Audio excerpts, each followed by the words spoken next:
अगर आप मुझसे मेरा व्यू जानना चाहेंगे कि ओवैसी जी के बारे में आपका व्यू क्या है, तो ये डेमोक्रेसी है, यहाँ किसी भी पार्टी को उतरने का अधिकार। कभी किसी का जात नहीं पूछा, मैंने हमेशा उनकी ज़रूरतें पूछी हैं कि आपकी ज़रूरतें क्या हैं, आपकी तकलीफ़ क्या है।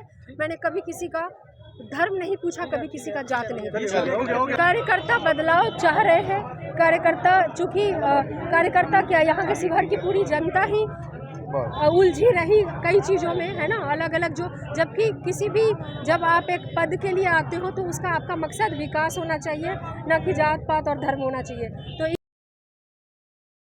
अरे थोड़ा सा रुक जाओ, 2 मिनट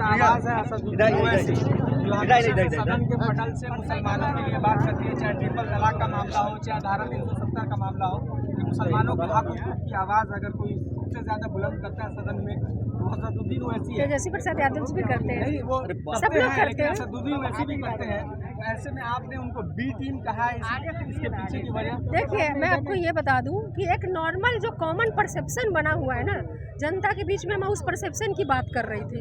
अगर आप मुझसे मेरा व्यू जानना चाहेंगे कि ओवैसी जी के बारे में आपका व्यू क्या है, तो ये डेमोक्रेसी है, यहाँ किसी भी पार्टी को उतरने का अधिकार है। कोई भी पार्टी अपने कैंडिडेट को उतार सकती है, तो उसके लिए ऐसी कोई बात नहीं है। सब लोकतंत्र है, प्रजातंत्र है, सबका स्वागत है। जनता निर्णय लेगी कि उनको किसके साथ जाना है, जनता निर्णय लेगी कि विकास के लिए या किस चीज़ के साथ किसको जाना है, ये जनता पे छोड़ते हैं।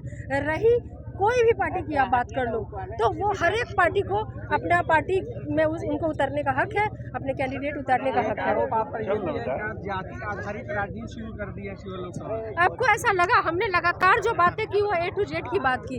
और आप कल का बयान सुनिए कि कल विपक्ष के द्वारा उनके पति के द्वारा क्या कहा गया है, वो सुनिए और फिर बताइएगा कि जाति का आरोप किस पे लगना चाहिए। रितु जायसवाल कभी जातिगत राजनीति में भरोसा नहीं करती, विश्वास नहीं रखती। रितु जायसवाल एक निरपेक्ष चेहरा, निरपेक्ष राजनीति और निरपेक्ष रूप से समाज सेवा के लिए जानी जाती है। मैंने कभी भी किसी भी समाज सेवा की बात हो या विकास की बात हो, मैंने कभी किसी का जात नहीं पूछा। मैंने हमेशा उनकी ज़रूरतें पूछी हैं कि आपकी ज़रूरतें क्या हैं, आपकी तकलीफ़ क्या है। मैंने कभी किसी का धर्म नहीं पूछा, कभी किसी का जात नहीं पूछा। ये भीड़, ये माहौल आप खुद देख लीजिए, कैमरा घुमा करके आपको आपके प्रश्न का उत्तर मिल जाएगा। लोगों का माहौल आपके सामने है। मैडम आज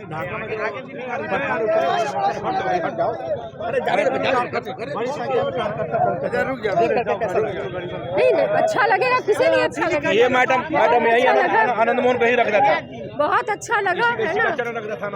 और लोगों का साथ मिल रहा है। रुक के दे दीजिए, ये बहुत बढ़िया चैनल हम लोगों का है, रुक के दे दीजिए। अरे है बड़ी संख्या में के बारे में दोस्त क्या कहेंगे? कार्यकर्ता बदलाव चाह रहे हैं।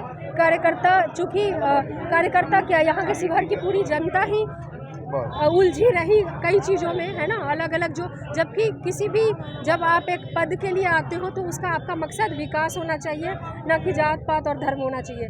तो इस बार शिवहर की जनता विकास के नाम पे एक हो चुकी है, चाहे वो किसी भी पार्टी से हो गया। मैडम इस बार शिवहर में बदलाव हो पाएगा, में क्या बदलाव होगा शिवहर में? अरे भाई विकास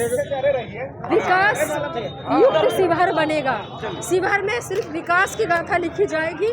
अगर महागठबंधन की प्रत्याशी जीतती है तो शिवहर पूरे देश में गूंजेगा, शिवहर की मांग पूरे देश में गूंजेगी। शिवहर लोकसभा वासी को क्या कहेंगे? मैं उन्हें ये कहना चाहती हूँ कि आप डरे नहीं, किसी से भी आपको घबराने की ज़रूरत नहीं है। यहाँ पे जनता के बल के सामने में कोई बाहुबल काम नहीं करेगा। तो मैं जनता से कहना चाहती हूँ कि आप बेखौफ होकर के वोट करें, आप बिल्कुल आराम से प्यार से वोट करें।